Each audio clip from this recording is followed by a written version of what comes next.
Good evening friends, இது உங்கள் friends police academy. இன்றைக்கி வந்து பார்த்தீங்கன்னா டே ஷீட் 12 தான் வந்து பார்த்தீங்கன்னா பார்க்க போகிறோம். நம்ம வந்து பார்த்தீங்கன்னா 2025 போலீஸ் மற்றும் எஸ்ஐ தேர்வுக்கான இம்பார்ட்டன்ட் கொஸ்டின்ஸ் வந்து பார்த்தீங்கன்னா பார்த்துட்டு வரோம். அதில் இன்றைக்கி டே 12 இருக்க ஷீட்ஸ் தான் வந்து பார்த்தீங்கன்னா பார்க்க போகிறோம். சரிங்களா? அதுக்கு முன்னாடி நம்ம பயிற்சி மையம் சார்பில் வந்து பார்த்தீங்கன்னா 2ஆம் நிலை காவல் தேர்வுக்காக ஒரு ஃபுல் டெஸ்ட் பேட்ச் தொடங்கியிருக்கோம். விருப்பமுள்ள மாணவர்கள் வந்து பார்த்தீங்கன்னா இமீடியட்டாக ஜாயின் பண்ணிக்கலாம். சரிங்களா? டெஸ்ட் பேட்ச் வந்து பார்த்தீங்கன்னா நேற்று ஸ்டார்ட் பண்ணிட்டோம். இன்றைக்கி வந்து டெஸ்ட் 2 நடக்குது. ஷெடியூல் ஃபுல்லாக படித்து பாருங்கள். டிஸ்கிரிப்ஷனில் வந்து பார்த்தீங்கன்னா லிங்க் கொடுத்துருப்பேன். அதில் பாருங்கள், வியூ பண்ணி பார்த்துட்டு உங்களுக்கு ஓகே நீங்கள் தாராளமாக ஜாயின் பண்ணிக்கலாம். சரிங்களா? ஃப்ரெண்ட்ஸ், இம்பார்ட்டன்ட் கொஸ்டின் பார்த்துடலாம். முப்பரிமாண அச்சிடல் தொழில்நுட்ப முறையில் 3Dயில் கட்டமைக்கப்பட்ட உலகின் முதல் கோயில் எங்கு அமைக்கப்பட்டுள்ளனா தெலுங்கானா மாநிலத்தில் அமைக்கப்பட்டிருக்கு. ஓகேங்களா? நம்ம போலீஸ் எஸ்ஐயை பொறுத்தளவு டேரக்ட் கொஸ்டின் தான், வாட் இஸ் வாட்னு தான் கேட்பாங்க. அதனால் பயப்பட தேவையில்லை. இதுவே சிம்பிளாக, இதுவே போதுமானது. அதாவது மக்களுடன் முதல்வர் திட்டத்தின் கீழே மனுக்களுக்கு வந்து பார்த்தீங்கன்னா எத்தனை நாளில் தீர்வு காண்றதுக்கு வந்து பார்த்தீங்கன்னா காலம் நிர்ணயம் பண்ணியிருக்காங்க அப்படின்னா 30 நாட்கள். ஓகேங்களா? இந்தியாவின் முதல் பெண் இராணுவ உதவியாளர் யார் அப்படின்னு வந்து பார்த்தீங்கன்னா மனுஷா பதி. ஓகேங்களா? இவங்க தான் வந்து பார்த்தீங்கன்னா இந்தியாவின் முதல் பெண் இராணுவ உதவியாளர். உலகின் முதல் கையடக்க மருத்துவமனையை எந்த மாநிலம் வந்து பார்த்திங்கன்னா அறிமுகம் செஞ்சுருக்காங்க அப்படின்னு வந்து பார்த்திங்கன்னா ஹரியானா மாநிலம். ஓகேங்களா? கையடக்க மருத்துவமனைனா ஒரு பேக், அதாவது ஒரு டென்ட்டு போகிற மாதிரி ஒரு பேக்கில் வந்து பார்த்திங்கன்னா இமீடியட்டாக லான்ச் பண்ணுற மாதிரி. ஓகேங்களா?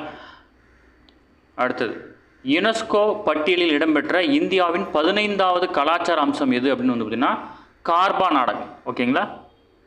இதெல்லாம் முக்கியமானது. யுனெஸ்கோ பட்டியலாம் உங்களுக்கே தெரியும், நம்ம கொஸ்டின்ஸில் வந்து கேட்கக்கூடிய கேள்வி. அடுத்தது, சமீபத்தில் மாற்றுத்திறனாளி பிரிவின் கீழ் சேர்க்கப்பட்டுள்ள நோய் எது அப்படின்னு வந்து பார்த்திங்கன்னா தாலமிசியா, ரத்த முறையாமை, அறிவால் வடிவ நோய். இது எல்லாமே சேர்த்துருக்காங்க. ஓகேங்களா? முன்னாடி வந்து பார்த்திங்கன்னா மாற்றுத்திறனாலாம் உங்களுக்கே தெரியும், அதாவது கண் ஏதாவது ஃபால்ட்டாக இருக்குது, இல்லை காது கேட்கலை, கால் வந்து பார்த்திங்கன்னா ஊனமாக இருக்குது, இவங்க வந்து பார்த்திங்கன்னா மாற்றுத்திறனாளி அப்படின்னு அழைக்கப்பட்டாங்க. இப்போ வந்து இந்த 3 நோய்கள் இருந்தால், இந்த 3 நோய்கள் இருந்தாலும் வந்து பார்த்திங்கன்னா அவங்க மாற்றுத்திறனாளி தான். ஓகேங்களா? அடுத்தது, இந்தியாவின் திறன்கள் அறிக்கை 2024 படி முதல் மாநிலம் எது அப்படின்னு வந்து பார்த்திங்கன்னா ஹரியானா. ஓகேங்களா?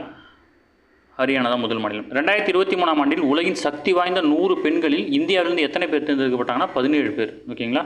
இந்தியாவில் அறிமுகப்படுத்தப்பட்ட குழந்தைகளுக்கான தட்டம்மை மற்றும் ரூபெல்லா தடுப்பூசி எது அப்படின்னா மாபெல்லா. ஓகேங்களா? இது முக்கியமான தடுப்பூசி. அடுத்து, சமீபத்தில் கூகுள் நிறுவனம் அறிமுகப்படுத்திய செயற்கை நுண்ணறிவு அமைப்பு எது அப்படின்னு வந்து பார்த்திங்கன்னா ஜெமினி. ஓகேங்களா?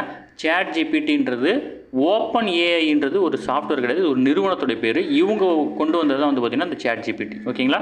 ஜெமினி தான் வந்து பார்த்திங்கன்னா கூகுள் நிறுவனத்தால் வந்து பார்த்திங்கன்னா சமீபத்தில் உருவாக்கப்பட்ட செயற்கை நுண்ணறிவு அமைப்பு. ஓகேங்களா? ஓகே ஃப்ரெண்ட்ஸ், இன்னைக்கு கொஸ்டின்ஸ் அவ்வளோதான். இனிமேல் வந்து பார்த்திங்கன்னா நாளைக்கு பார்க்கலாம். நாளைக்கு வந்து பார்த்திங்கன்னா வேறு ஒரு டாப்பிக்கில் வந்து நம்ம கொஸ்டின்ஸ் பார்க்கலாம். சரிங்களா? Thank you friends.